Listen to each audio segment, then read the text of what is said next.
And let's get into our second segment, and that is checking out Clemson versus Georgia Tech, or excuse me, the recap of Clemson versus or at Georgia Tech, and then looking ahead to Syracuse versus Clemson. Again, Clemson versus Georgia Tech, 73-7. Georgia Tech only scored 7 in the first quarter and then was blanked for the next 3 quarters. Trevor Lawrence, 404 yards, 5 touchdowns, 1 interception. Ouch. Ouch. Although I really felt like the announcers were kind of jinxing him there as they were talking about him as he threw that interception. Kind of like off his back foot, kind of falling backwards, trying to avoid the sack, and gave up an interception. First interception in over a year, or right at a year. So, I mean, you really can't complain there. But a 93 QBR, which is really good. Anything above 90 is great if you're not aware of that. Hunter Helms also had a 94 QBR, and he did really well. 5 for 7, 74 yards, and 2 touchdowns. So, Hunter Helms, welcome to Clemson Tigers. That was, I believe, his first time out on the field at quarterback for this season. Definitely, I believe, his first time scoring 2 touchdowns for the Tigers. So congratulations there.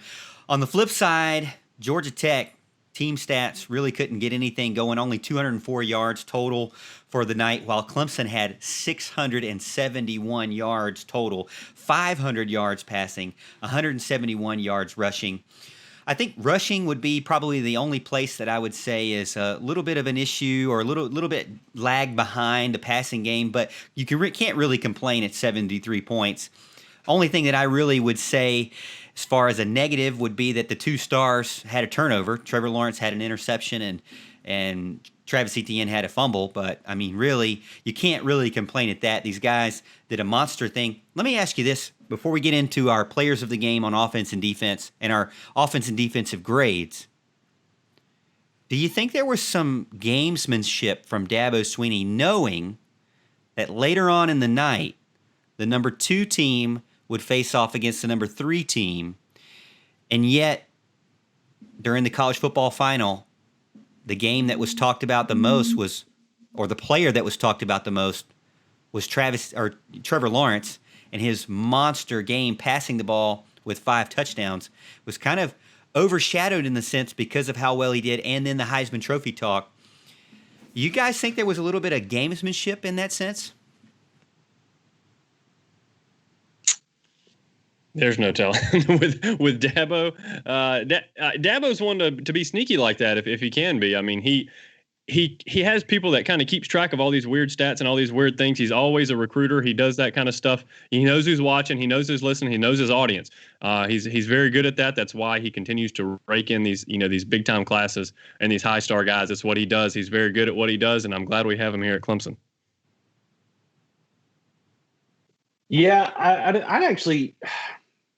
One part of me wants to say yes, there was definitely some gamesmanship there, but at the same time, it also wouldn't surprise me if Clemson just did what they needed to do, and that's what happened. We've seen this before with Wake Forest. The week after Syracuse in 2018, we go to Wake Forest and just hammer them, and then Clemson goes on a run. Just the rest of the season of beating the brakes off of everybody, and that could be the case. Clemson is playing really well right now. I think even despite Travis Etienne not having his most crisp of days, still pretty good day. 20-something yard reception, scored a touchdown, almost 50 yards rushing.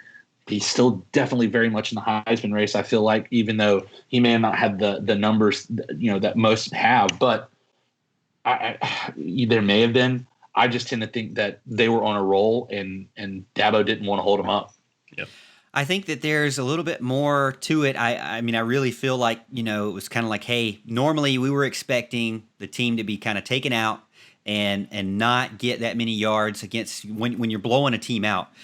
I wasn't expecting Clemson to allow Trevor Lawrence to have 5 touchdowns and 400 yards and stay in the game that long, but they did. And Travis Etienne did get kind of hurt in that sense. He finished with only 44 total yards, but 1 touchdown. So the rushing game, at least the star on the rushing game, Travis Etienne got held back, unfortunately. But Trevor Lawrence did continue to cement his number 1 spot for the Heisman Trophy. So I'm really excited to see what he can do continuing going into this week. There's still something that I think Dabo Swinney can do again, dominating and showing off Trevor Lawrence or Travis Etienne will help him again this week, as the headlines will be all about the Big Ten coming back and starting their season this weekend. Clemson has a chance to again be the number one headline and talk about how awesome their quarterback was again this weekend. So I'm just saying, Dabo Swinney, keep it up. I love it. The games, on the other end, fourth quarter 73-7 gets a little bit kind of like, okay, let me go watch something else. But still, I don't care to keep it close against Georgia Tech. And I want to see Trevor Lawrence get as many yards as possible. So let's keep doing that. All right, so offensive player of the game, defensive player of the game. I know you guys don't agree with me, and I don't frankly care. But rarely do. Yeah. Offensive player of the game, defensive player of the game. I got Trevor Lawrence, as I've already bragged about him so much, laid the hammer.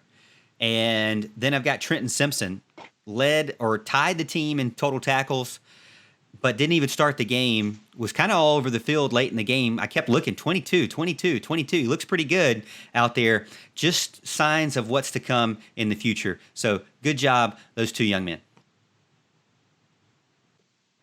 Yeah, they did great for sure. And I actually gave my offensive player of the game to Amari Rodgers. He had 6 receptions, 161 yards, 2 touchdowns.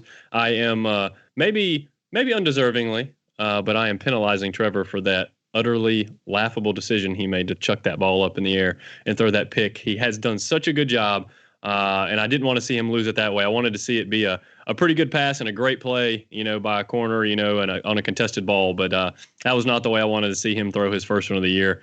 But I took Amari Rodgers there. As far as defense is concerned, I went with Myles Murphy.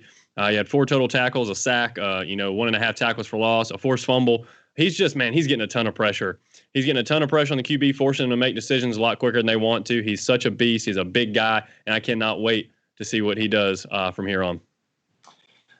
And for mine, I'm gonna jump outside the box for both of these because look, I could go Trevor, Amari. We all know the people that are very deserving, and this isn't to take away from any of their accomplishments. Trevor played amazing. Amari played amazing. But I'm going to go with a Joe as my offensive player of the game. He should have had 2 touchdowns. He should have had 2. He might be taking the step. We talk about players that are going to take the step. And if a Joe takes a step this year, he's got the body frame like DK Metcalf and Buddy. Oh, yeah. You want to talk about a receiver that's going to take over. A Joe is going to be one of those names for the future. I was super excited to see him get reps, and I was super excited to see him score points number 73 on there. I was super excited for that. For my defensive player of the game, I am picking Nolan Turner. Mainly because I have been very hard on Nolan Turner from day one. I was very critical of him last year for a lot of the things that he did. And I think he's another player that has come full circle in the Dabo Swinney, I'm going to develop you into a solid player that's going to be draftable in a high round and on an NFL roster. And that's Nolan Turner. He's very, very agile, very athletic, and he's become one of the anchors of our secondary that's turned into one of the best units on our defense. Got a pick the other day. It could have almost been a pick 6. I'm not going to complain too much about that, but I think he had a great game. Looking forward to see what he does next. Mel in chat saying that Trevor needs to throw 6 or 7 every game. I agree. I believe Latson dropped one early on, like a clear touchdown. He always seems to have that one, and then he kind of settles in. I guess maybe he's still kind of getting used to his role as a full-time starter now. And then Bo gets in, says hello. Mel also says that he expects the same result this weekend as he did last weekend. Donnell gets in, also says that worst performance has got to be the other defenses that Clemson faces, and I would definitely agree with that. Let's give an offense and defensive grade for Clemson. I'm giving A's across the board, as you know. You really can't say much about only 7 points, only 200 yards, and 73 points and 600-something yards. You really can't say much more about that. Trevor Lawrence, Etienne, still big stars on a national stage, looking great. I saw Cornell Powell doing really well, getting some winning one-on-one matchups in the red zone, which really made me feel good about him and his progression this year. And then, obviously, Trenton Simpson. Landon Zanders and Nolan Turner got kind of mixed up on that one touchdown. I don't even know who. We won't know because we don't know the call. but it was some motion there. Turner let his motion guy go across the field, decided to come up close, play inside, got the crossing guy.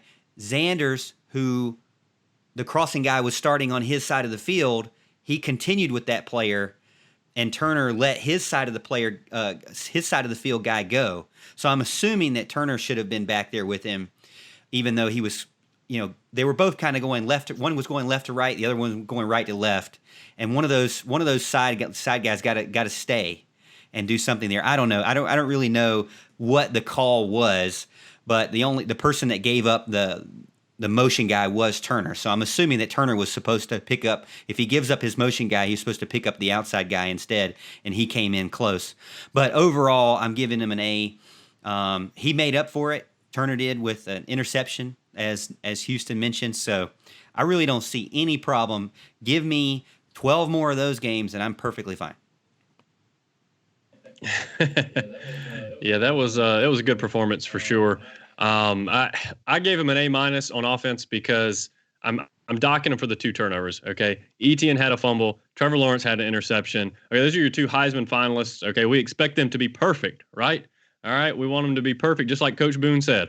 All right, every aspect of the game, we want them to be perfect, and they weren't. Okay, 73 points. I'm not complaining. I think everybody understands that. But if I'm just nitpicking, also Etienne couldn't get the run game going.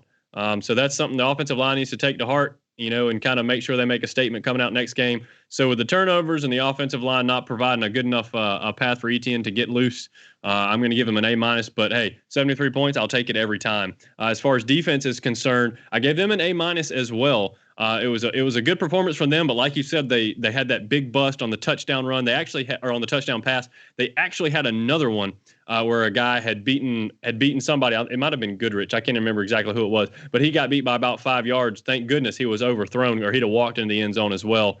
So a little bit of the kind of the same stuff with the secondary. I mean, they played great for 90% of the game, and they have that 1 or 2 busts. I also saw some missed tackles on Gibbs. Goodness gracious! Now this guy is a running back. He is incredibly talented. I don't want to take anything away from Gibbs, but we simply couldn't get him on the ground for the most part. He was breaking a lot of tackles. I want us to see us clean that up a little bit. But overall, great performance by Brent Venables and the defense as usual. Yeah, I think I'll just split the difference for both of you and just say a blanket A for everybody. But I was really toying with it. Trevor said that they had left 14 points on the board and we gave up a big touchdown. I would have loved to have seen 87-0 on the Bobby Dodd scoreboard. That would have been quite a day. But at the same time, I say that tongue in cheek. Everybody played well. We had mistakes, yeah, but you were able to make up for it by just obliterating them and doing whatever you wanted for 90% of the game. So I have no comments, no negative comments. And here's the other thing. I've been complaining about some of our play calling for the beginning of the year. I've been complaining about that. I don't have a ton of problems with that. I feel like we were aggressive when we needed to be aggressive. I would have liked to have seen the run game a little bit better, but I also understand. I feel like a team like Georgia Tech was going to sell out for something, either try to just sell out, take away the pass, or take away the run.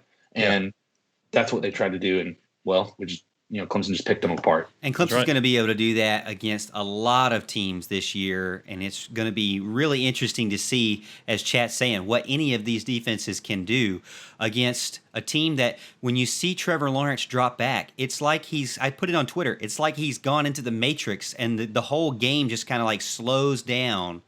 And he really is not struggling at all. And even that interception was kind of like a haphazard back foot type of interception. Wasn't even really, struggling with it. So the rest of the game was a complete domination by the Tigers. And I just want to continue to say great job and go Tigers for sure.